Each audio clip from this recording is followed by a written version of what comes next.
Hey everyone, I'm Ben Chrisley. Welcome back to Evergreen Perspective, where we try to unpack the big issues with as much truth as we possibly can, one conversation at a time.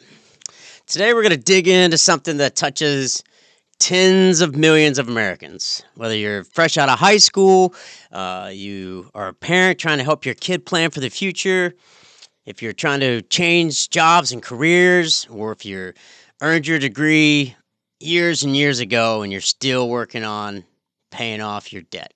We're talking about student debt. And I mean, really talking about it, not just political sound bites, not just the headlines that flash debt forgiveness and then disappear the next day not to be talked about again, but the actual story of how we got here, right? How do we end up in this position? Why this problem keeps growing? And what are we supposed to do about it now? Because, the reality is that Americans hold more than 1.7 trillion in student loan debts. Trillion. That's more than all credit card debt combined, and it didn't happen by accident. It happened by design. So today we're going to ask some hard questions. We're going to ask, why is higher education in America becoming a lifetime financial burden for so many Americans? I'm going to talk about, is a college degree even worth it anymore? Right? And if not, what are they? All alternatives? What are they? And why aren't we talking about them more? Right? Is forgiveness even possible? Or are we locked into this system forever? We're going to explore the roots of student loan crisis, from the idealism that the GI Bill brought to us to the profit driven lending machine that we have today. We're going to hear from stories from real people that are living through it, some still paying debt, others that chose other paths. We're going to take a look at what's being proposed to fix the problem, or at least, trying to stop it from getting worse. Because, the thing is, education is supposed to open doors. It's not supposed to chain us to a lifetime of payments, anxiety, and deferred dreams. Right? It's supposed to help get us ahead in life. So stick with me, because this conversation might change the way you think about college, right? And what it means to invest in a future. And so let's get into it. But before we do, let's bring in Kate for Kate's Civic Corner. Thanks, Ben. Hey, folks. Kate here with the Civic Corner, taking a minute to highlight some opportunities to get involved here in Southwest Washington. If you don't live in this area, search around online a bit. There are organizations and events all over the country looking for participants. We've put a link in the show notes for each of the events we're highlighting here, where you can find more information on the programs themselves and how to get involved. Okay, we have a few events coming up on June 14th. The annual Vancouver Pride Block Party starts at noon and goes until 7 p.m. over at West 7th and Main Street in downtown Vancouver. This family-friendly event features live music, interactive booths, food vendors, resources and services from nonprofit organizations, and so much more. It's going to be a lot of fun. If you're around, check it out. As we mentioned last week, the annual Ogden Dinner is also being held on June 14th. That starts at 5 p.m. at the Hilton in Vancouver. You'll need tickets ahead of time for that, so get online and order those if you're interested in going. And on June 17th, the Young Democrats of Clark County will be holding their general meeting at the Vancouver Public Library starting at 6 p.m. Now, on to the featured volunteer program for this week. We have the Clark County Food Bank. It's a program that provides food to those in need. Volunteers help with all steps of the process, including sorting food that's been donated by grocery stores, driving and riding along in trucks for donation pickups. At the grocery stores, they need someone to ride along and help load the trucks. Breaking down and repacking bulk donations, cleaning and maintaining the warehouse, helping clients with intake forms and restocking food at the community kitchen, and delivering pre-packed boxes of food to those who are homebound or living without transportation, ways of getting to the facility to pick up their own. So much good is being done here. If you have free time and you're in this area, there's a place for you to help. That's it for the Civic Corner today. If there's an event in Southwest Washington that you'd like us to feature here on Evergreen Perspective, please put it in the comments or send us an email. We'd love to take a look and possibly feature it. This is Kate, encouraging you to get out there and get involved. Now back to Ben. Thanks, Kate. All right, let's start at the beginning, because student debt didn't just show up out of nowhere. It was built piece by piece over the past 80 years. It was shaped by policy decisions, shifting priorities, and a slow but steady transfer of the cost from public institutions to individual families. And the irony is that this all began with good intentions. In 1944, right in the middle of World War II, Congress passed the GI Bill. We've talked about this before in other episodes. This groundbreaking law gave millions of returning service members free college tuition, low interest home loans, and unemployment benefits. It's one of the most ambitious pieces of legislation in American history. And so, on paper, it promised opportunity to all veterans. And in practice, it didn't really work that way, especially for black veterans, right? While the bill helped fuel the rise of the American middle class and sent millions of white service members to college or into home ownership, many black veterans were systematically just shut out, right? In the Jim Crow South, segregation and discrimination made it nearly impossible for black veterans to access college education. Most universities wouldn't admit them, and historically black colleges were, at the time, very underfunded and overcrowded. Right? Up north, they were often denied home loans, not because the VA itself said they couldn't have these home loans, but because banks, realtors, and local governments that enforced the redlining and the exclusion. In fact, a good example is 3,229 VA guaranteed home loans made in Mississippi during the first year of the GI Bill. Only 2 out of those 2 went to black veterans. So while the GI Bill is often praised as building the American dream, it also widened the racial wealth gap. It built 2 Americas, one where opportunity was accessible and one where it was promised but never delivered upon. And that legacy still echoes today. In college, the enrollment numbers, home ownership rates, and generational wealth still show a huge gap. Then we had 1965, President Johnson signed the Higher Education Act as part of his Great Society initiative. The goal was to expand access to college for low-income students through a mix of federal grants and low-interest loans. College, he said, should be within reach for every American, not just the wealthy. Right? It sounded really noble. And in the beginning, it mostly worked out, like a lot of programs that started off doing what it was supposed to do. But here's where the story starts to shift a little bit. In the decades that followed, tuition costs started to go up, kind of slowly at first and then faster and faster. Right? Public universities who were once heavily funded by state governments began losing that support. That didn't just happen. It was a result of political choices driven by a major shift in how America viewed public good. All right, that shift took off in the 80s under President Reagan, who had famously declared that government is the problem. As governor of California before he was president, Reagan had already laid the groundwork for this. He had clashed with the University of California. And argued that the state shouldn't be in business of, and I quote, subsidizing intellectual curiosity. He saw student protesters, many of them fighting for civil rights or against the Vietnam War. He didn't see them just as agitators, right? Not as just as citizens engaging in democracy. He saw them as, these far out there people that were trying to, game the system or something along those lines. He didn't find education. He didn't want the general public to be educated, right? So they started slashing budgets, right? Weakening the system. He didn't like that hotbed of activism that the college he felt was manifesting. And the message was clear, right? Don't fund curiosity. Don't expect education for free. That's where he was going with that. And when Reagan took office as president, that ideology, went nationwide. Federal aid was cut, grants were replaced with loans, and states encouraged to cut taxes and balance budgets themselves. They started pulling back their funds for higher education as well.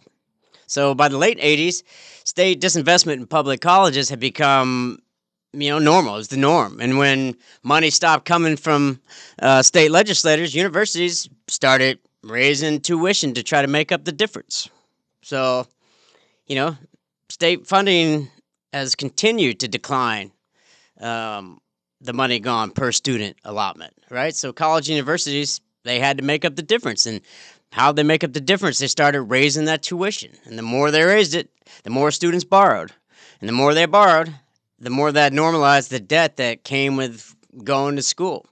So, as I said, this didn't just happen naturally. It was engineered, and not just by Reagan, but by an entire political movement that decided higher education was no longer a shared value in America. It was now a personal investment or responsibility. And quite frankly, we've been falling behind the rest of the world ever since. And we've been paying for that shift literally for over 40 years, right? We're falling behind the rest of the world in an educated society, right? And so this started beginning the cycle of lending to get education. So, middle class trying to get ahead and told this is the way to do it. This is the way they went, right? And this is the ideological shift towards privatization, a shift that treated higher education less like a public good and more like some type of private investment, right? And they passed the cost on to these students and these middle class families. And the federal government, how'd they help? They said, hey, we can give more loans. We can loan more money. Not more grants, not more subsidies. Loans, more loans, right? And then enter Sallie Mae in 1972 as a government-sponsored enterprise to service student loans. What began as a public effort to help students become, help it become a profit engine, right? In 2004, Sallie Mae went fully, private. And they started treating students not as future leaders, but as a borrowing pipeline to make money, right? And the lenders weren't the only ones cashing in. Universities saw dollar signs too, right? Especially the private and for-profit schools. They saw the writing on the wall. They knew they could go after that money too. When federal loans became widely available, colleges realized there was no real limit to what they could charge because students could always just continue to borrow more. And so that vicious cycle, it began there and kept going. The more tuition went up, the more students would just borrow, right? So their education price kept going up and up, and nobody tried to put on the brakes, right? Between 1980 and today, the average cost of attending a 4-year public college, tuition, fees, room and board has risen nearly 170%. 170%. Private colleges, even more than that, right? And so, meanwhile, wages for young adults have remained virtually flat since the 1970s. When you adjust for inflation, they haven't gone up at all, which actually means they're earning much less than, obviously their parents did at that same time in their life. So, but they're asked to pay a lot more. And that's the part of this that often gets lost in the conversation. Because I hear it all the time, and I know you do too. Still hear people say, especially from the older generation, saying things like, well, I worked my way through college. I paid for it with a part-time job. And sure, maybe you did, and that was great, right? But back then, it was a different world. Back then, minimum wage was closer to a living wage, right? Tuition was affordable. Housing was attainable. A summer job, if you went and worked a summer job, you could actually make a dent in your college expenses. Today, that same attitude comes off less like wisdom and more like willful ignorance, right? Let's do the math a little bit. 1968, we've talked about this before on the podcast. The minimum wage was $1.60 an hour. Doesn't sound like much now until you adjust it for inflation. Today, that's $14 to $15 an hour. At the same time, the cost of our public tuition at a 4-year university was around $1,200 a year back then. Right? You could realistically work part-time and cover your classes without taking on decades of debt. Now, fast forward to today. We know tuition is up 1,200%, right? The federal minimum wage, $7.25 an hour. The same place it's been since 2009. Right? Working full time at that rate doesn't even get you out of poverty. It doesn't pay for college. It doesn't even pay for rent in most cities in America. And yet, we still have billion-dollar corporations, companies that rake in record profits every quarter, paying workers the bare minimum. Some even pay so little that their employees qualify for public assistance. So let's be honest here. We are subsidizing corporate greed and letting them get away with it. They pay poverty wages, and we pick up the tab through food stamps, housing support, Medicaid. Then those same corporations turn around and ask for tax breaks to pay less taxes. And you know what? They usually get them, and they're on the verge of getting more right now. That's not free market, that's a rigged market, right? Rigged for the billion-dollar corporations. So when people ask why students are drowning in debt, when they wonder why young folks can't buy homes, start families, or save for your future, this is why, right? Because the cost of living keeps climbing. The cost of education has skyrocketed, right? And the wages, they've stayed stuck in the mud. Entry-level jobs now require college educations. People have to go in debt just to get an entry-level job. We've created an economy where a generation is doing everything right, going to school, working long hours, picking up side hustles, and still can't stay afloat. That's a system problem. That's a society problem. That's not a young person's problem. And instead of fixing the system, we just try to tell them they're lazy. Come on. Let's stop pretending this is a character issue. It's an economic one. And it's time we had real conversation about it. We hold the culprits accountable. Not the barista with 2 jobs and a communications degree, but the corporate giants paying $9 an hour while cashing billion-dollar checks.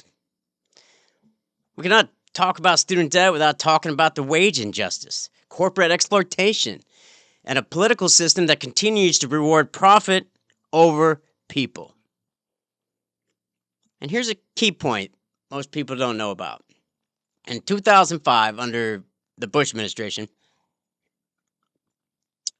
Congress passed a bankruptcy reform bill that made it nearly impossible to discharge federal or private student loans in bankruptcy. Even if you lost your job, got sick, death in the family, had to file bankruptcy, you still owe that debt. Student loans became one of the only types of consumer debt with this type of legal armor around it. You could walk away from a failed business. You could discharge gambling debt. But student loans? Nuh-uh. Follow you for life. Right? And that brings us to today. Right? As of 2024, more than 44 million Americans hold student debt. The average balance per borrower is over $37,000. Obviously, some owe much, much more, right? 80, 100,000 plus, especially if they went to graduate school or attended a for-profit institution. And some of those institutions, like Corinthians College or ITT Tech, were later found guilty of fraud and shut down, leaving these students with a mountain of debt, but no degree. And the kicker is roughly 1 in 5 borrowers are now in default or serious delinquency, meaning they've either stopped making their payments entirely or they've fallen behind long enough to be at risk for severe consequences. And here in 2025, those consequences are becoming very real. Right? We know with the Trump administration back in the White House, the Department of Education that's being systematically dismantled has began aggressively pursuing loan collections against these folks, threatening wage garnishment, tax refund seizures, and even Social Security offsets for older borrowers. Let that sink in a little bit. People who took out loans to pursue an education decades ago are now being told that part of their retirement income could be seized to pay back student loans. Come on. Here's the part that makes my blood boil, and I hope it does yours too. Many of the borrowers have already paid back what was originally borrowed and then some. They've paid thousands, sometimes tens of thousands of dollars over the years. But because of the predatory interest rates, those payments barely scratch the surface. In some cases, borrowers have paid double or triple their principal, and the balance has still gone up. This is what happens when you design a loan system where interest accrues daily, even during deferments or hardships. Payments go to interest first and not the principal, right? And then a lot of these loans, early repayment can actually trigger penalties or lost benefits like forgiveness eligibility gets lost, or they lose their subsidized interest rate because they made early payments. It's a trap. It was a trap all along, right? A borrower might start with a $30,000 loan, right? Make $300 payments for 15 years and still owe more than $30,000 on that loan because of capitalized interest and missed recertification deadlines. Or, now they're being told, they're a deadbeat while the government comes after their paycheck. All right, let's not forget, these aren't just recent grads struggling with entry-level wages. Many of the people in default are in their 40s, 50s, 60s, right? Some had co-signed for their kids. Others went back to school during, say, a recession to try to rebuild their lives and get ahead again. And now they're being punished, not because they didn't try to pay, but because the system was built to keep them in debt. So, I don't know, man. When you hear politicians say things like, we need to hold people accountable, or if you borrow, you pay it back. I hear other people say that rhetoric all the time. Ask yourself, what exactly are they paying back? Because for a lot of people, it's not the loan anymore. It's just the interest on interest on interest on interest. They've already paid for their loan multiple times over. Why should the government be making money off those people? That's not personal responsibility. That's financial servitude. Now the government is threatening wage garnishments like it's a moral corrective, when in reality the system has already taken far more than it ever gave. We need to stop treating student borrowers like they're the problem. They're not. They're not the problem, right? They're a product that got used and abused, right? That means their credit is shot. Their wages might be garnished. They'd be locked out of economic mobility, right? Sometimes for decades because of this situation, right? Let me tell you about Tom. All right, Tom is 62 years old. He's still paying off federal Parent Plus loans he took out for his daughter's college education. His daughter has her own debt too. So now we got two generations stuck making monthly payments on a system that promised opportunity but has delivered a lifetime bill for them both. This isn't just a policy failure, guys. This is a moral one, right? Because here's what we've done. We told young people that if they just worked hard, studied hard, got into college, and earned a degree, that they would be rewarded. That the American dream was waiting at the finish line. But the truth is, the goalposts kept getting moved. We replaced opportunity with obligation, and we've allowed an entire system to be built on the backs of students and working families, while lenders, universities, and financial institutions made billions on billions in profits. And this wasn't some type of inevitable destination. This is a choice. This is a policy decision. This is an ideology that didn't pit people over profit. And it's time for us to start making new ones. So after all that, after the debt, the stress, the decades of payments, it's a fair question to ask, right? Is college degree still worth it? Right? Because for a long time, that answer was automatic. Of course it was worth it, right? We know college grads earn more over their lifetime, right? They have more job stability, better health care, more upward mobility. At least that's what we're told. And statistically, for some people, that still holds true, right? We can look at the Bureau of Labor and Statistics. Right, workers with a bachelor's degree earn about $500 more per week on average than those only with a high school diploma.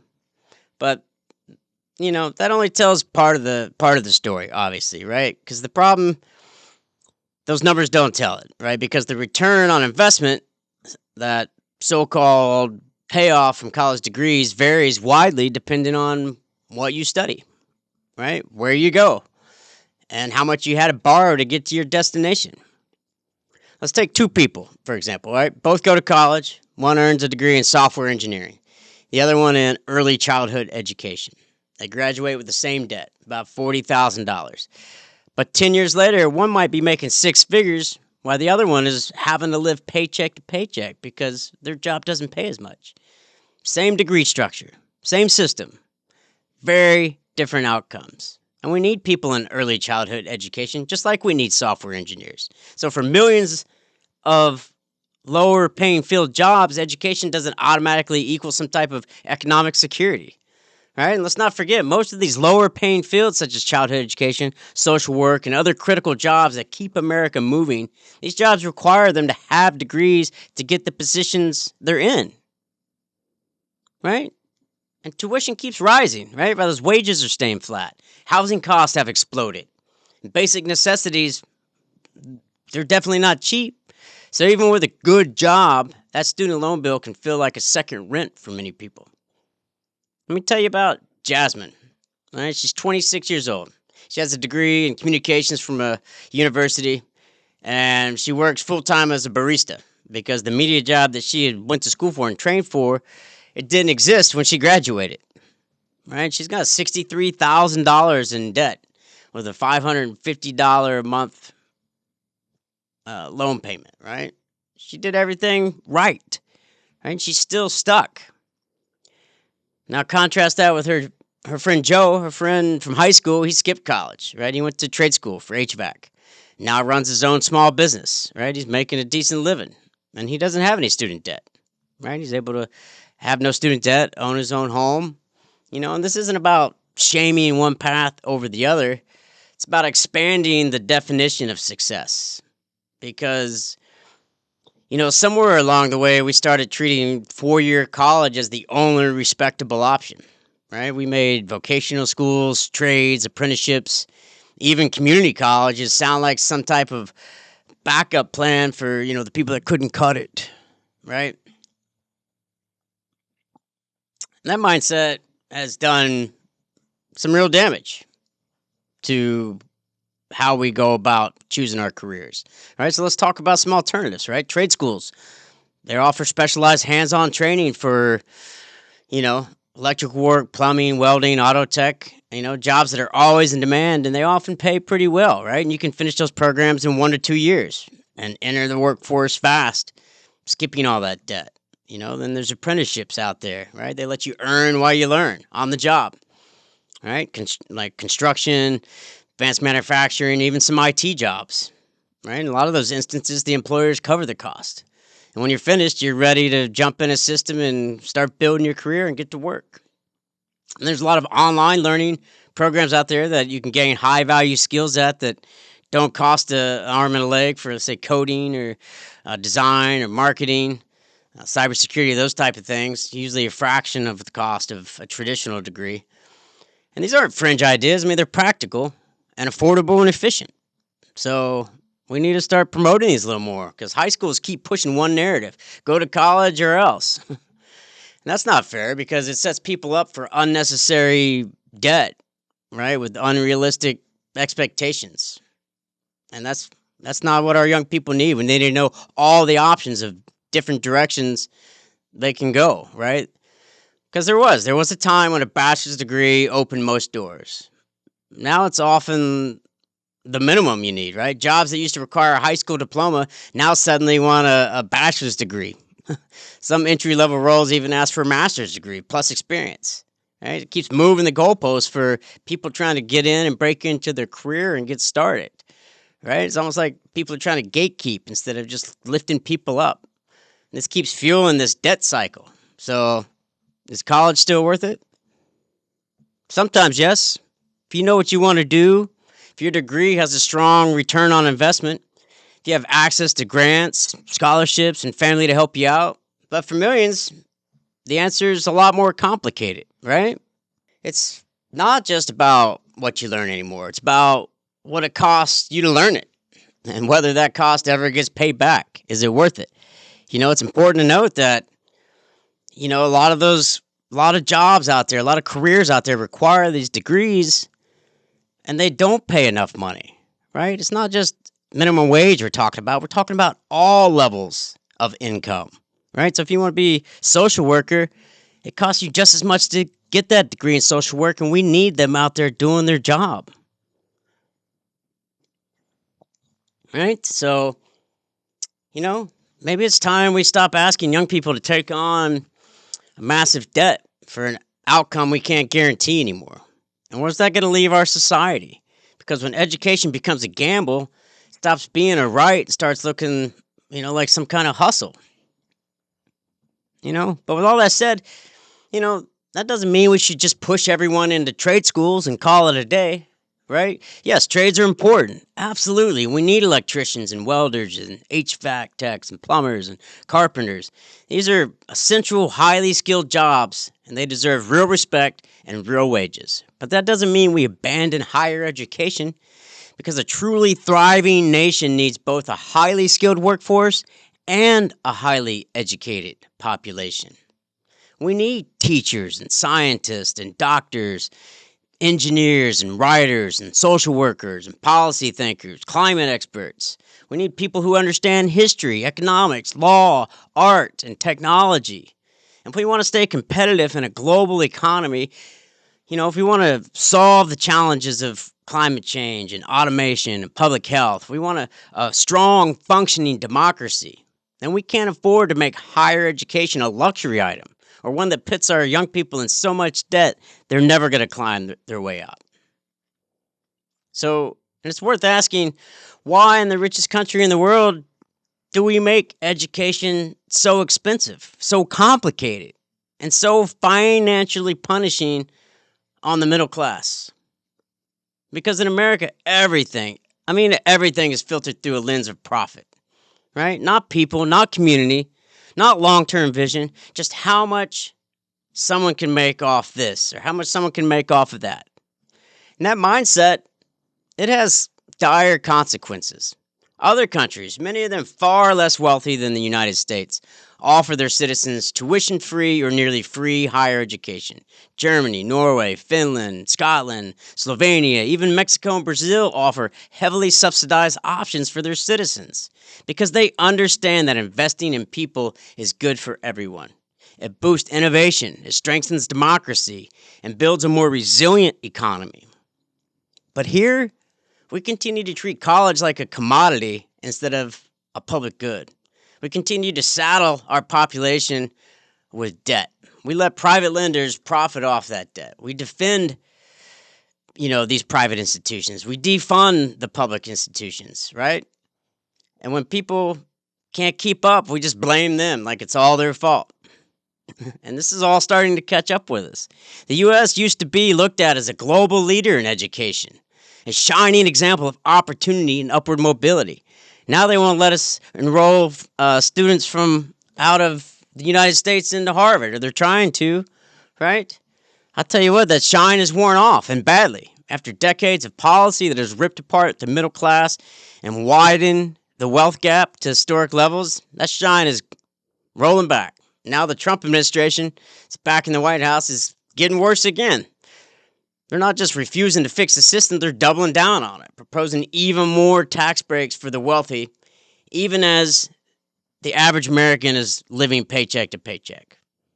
They're rolling back student debt protections. They're starting to restart collections and garnishing wages, forcing people back into repayment even after they've already paid more than their fair share.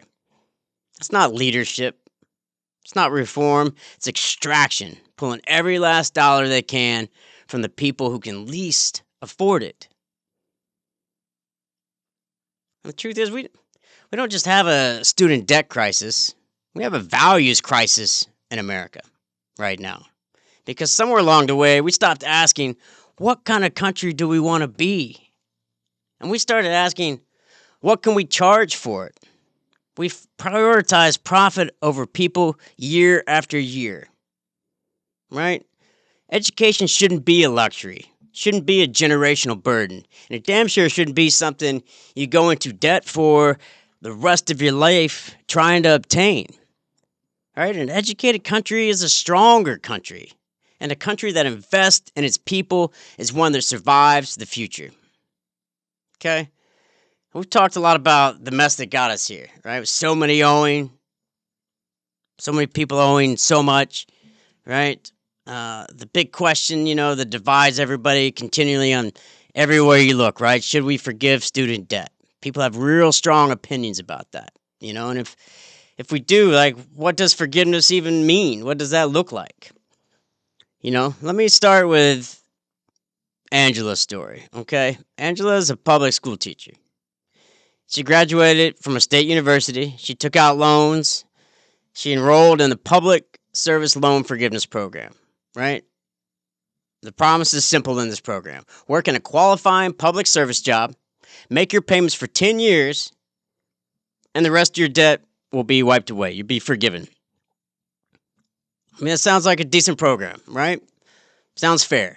But after a decade of teaching, Angela applied for the forgiveness, and she was denied.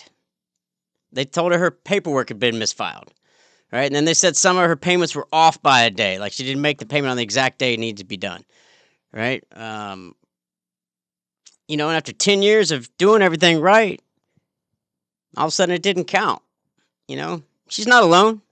Before 2021, nearly 98% of people on this program were denied. 98%.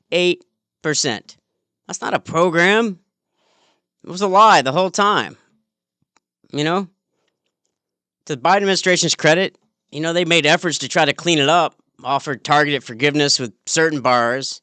But as of 2024, nearly 4 million Americans, still struggling, right? Some have gotten some stuff forgiven, or they've gotten this program straightened out a little bit, but still remains, out of line, right?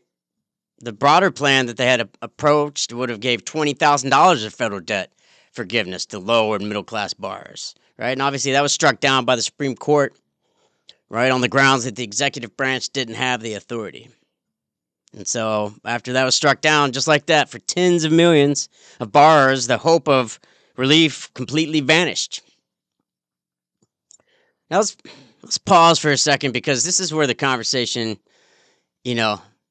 gets going a little bit, right? Some argue that canceling student debt is unfair, right?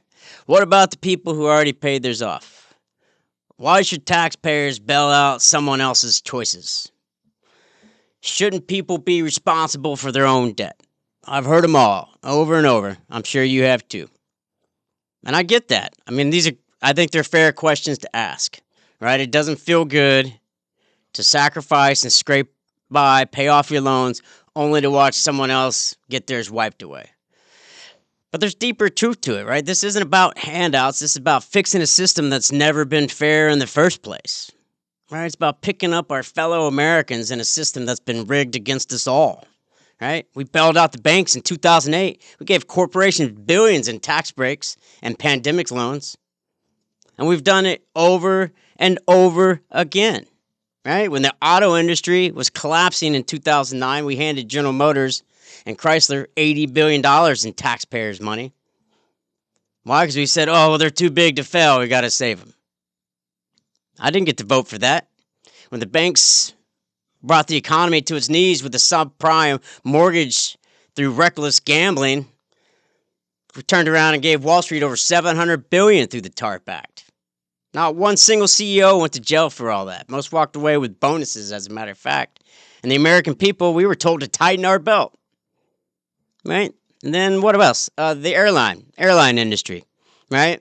It's got $54 billion in federal pandemic relief to keep their operations going. The same airlines that laid off all their workers, right? Bought back their own stock and jacked up fees and shrank the seat size while their CEOs raked in millions, right? We also bailed out big agriculture too, repeatedly. Between 2018 and 2020, the Trump administration gave nearly $46 billion in emergency payments to farmers, much of it to offset trade war losses of his own policies doing. And a huge portion of that money didn't go to small family-run farms. It went to massive agribusiness operations to the ultra-wealthy landowners, right? Same story, different industry. We even handed out $800 billion in Paycheck Protection Program loans during the pandemic.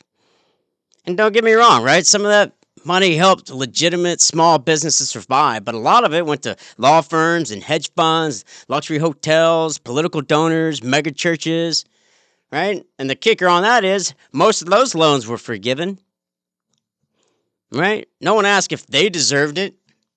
No one worried about moral hazard. No cable news host screamed about fiscal responsibility during that time, right? Federal government just cut the check, right? Fast, clean, quiet. But the moment we start talking about relieving student debt, debt taken on by hard-working Americans who just want a shot at a better future, suddenly it's a national scandal. Suddenly we're told it's unfair. Suddenly we hear about, personal responsibility. Suddenly, right? Where's all that energy when we bailed out multi-billion-dollar corporations, right? Where was that outrage when Wall Street wrecked the economy and they got rewarded for it? Why is it only regular people that are continually told to suck it up? Right? And worse, the government, the media, political class, they don't just deny working Americans relief. They launch full-blown propaganda campaigns to turn us against each other. They pit the working class against itself. They convince someone with no college debt that their neighbor's forgiveness is some kind of personal insult on them. They use resentment like a weapon because it's easier to divide us than to stand up to the people that have already rigged the system against us. Right? These are truths, guys, right? Everyday Americans have never been the problem. Never. We're the ones trying to survive. We're not the ones tanking the economy. We're not hoarding billions in offshore accounts. We're not writing tax codes or lobbying Congress to protect, monopolies. We're just trying to raise a family. We're just trying to pay our bills, take care of our aging parents, and maybe, just maybe if we're lucky, build something for the next generation, for our children. So when someone finally gets a break, when a teacher or a nurse or a social worker sees their student debt forgiven, let's be happy for them. Let's be proud because their win is a step toward a fairer system for every one of us. We should be lifting each other up, not tearing each other down continually, right? The government, and the billionaires have made us fight for scraps, right? While they're stacking bills. That's not patriotism, that's manipulation. And it's time we stop falling for it, quite frankly, right? We spend more in military contractors every year than we do on education, healthcare, and housing combined.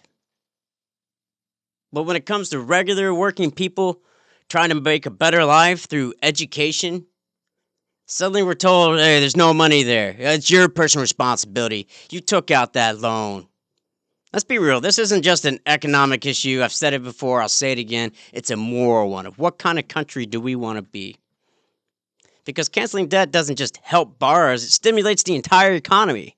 It frees up money to be spent in the economy for home ownership, starting families, opening businesses, right? Or finally just being able to save a little bit so we don't have to be so dependent on the government. And it's not just about forgiveness. It's about what we do moving forward as a society.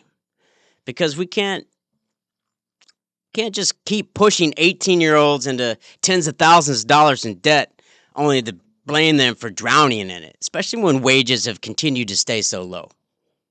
So what are real solutions? I got a few ideas. First, let's make public college tuition free or drastically reduced. Right? Several countries, as we've already talked about, already do that, and they're far less wealthy than we are. If we're going to be the greatest nation in the world, we need to start educating our citizens like it. Second, we need to double, triple the Pell Grants, right? So low-income students can attend school without having to borrow in the first place, right?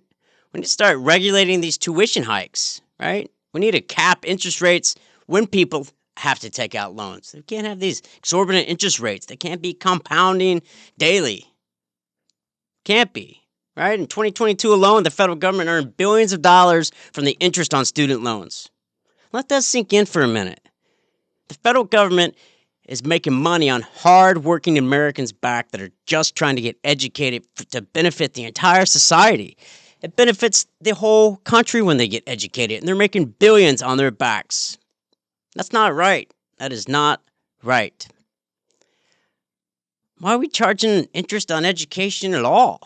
Right?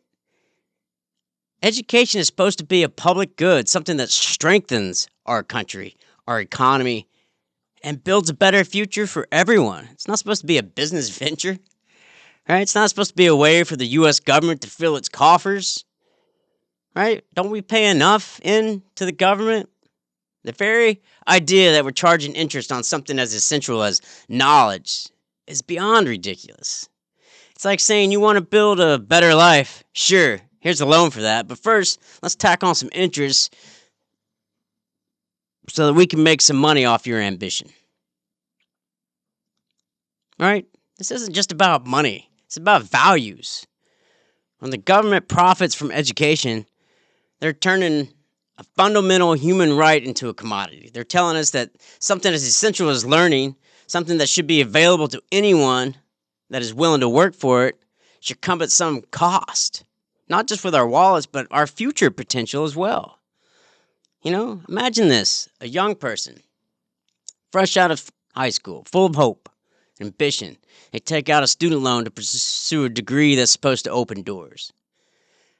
But instead of that loan helping them grow and succeed, it becomes a lifelong burden. And when they finish school, instead of being free to chase their dreams and go after, what they really want, they're shackled by debt, right? Interest that compounds, a balance that never shrinks, right? Payments that stretch into their 30s, their 40s, and their 50s, right? For what? To line the pockets of the government in interest payments?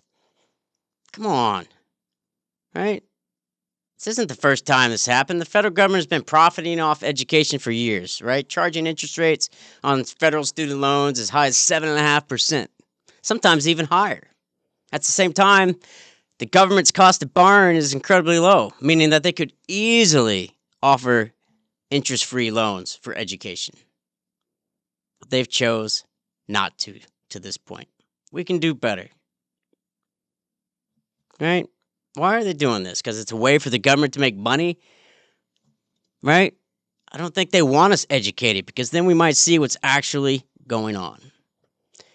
All right, let's not forget the government is the lender, so they have all the power to do this. They can change these terms and these rates and these penalties and repayments, and they can change all this easily, right, without any questions asked. Instead, they just continue to make a profit on the backs of hard-working Americans. Why do we think this is okay? Why are we taking this as acceptable? Right? Why is it that the U.S. government making billions on interest loans? Why is education treated like a commodity? Something to be bought, sold, and profited from, rather than just making our citizens and our society more educated, making us better prepared to deal with the future and to compete on a global scale. It's not just wrong, it's downright un-American to do that. We should be supporting people's ambitions, not charging them to pursue their dreams. Right? We all know it's time for a fundamental change. Education needs to be valued. Education should be a right, not a privilege. It should be something we invest in, not something we profit from. I just can't get over in my head the idea of the U.S. government making so much money on the backs of these students. It's just beyond outrageous to me. And I hope for you guys it's outrageous to you too, and I hope we can change it in the future, right?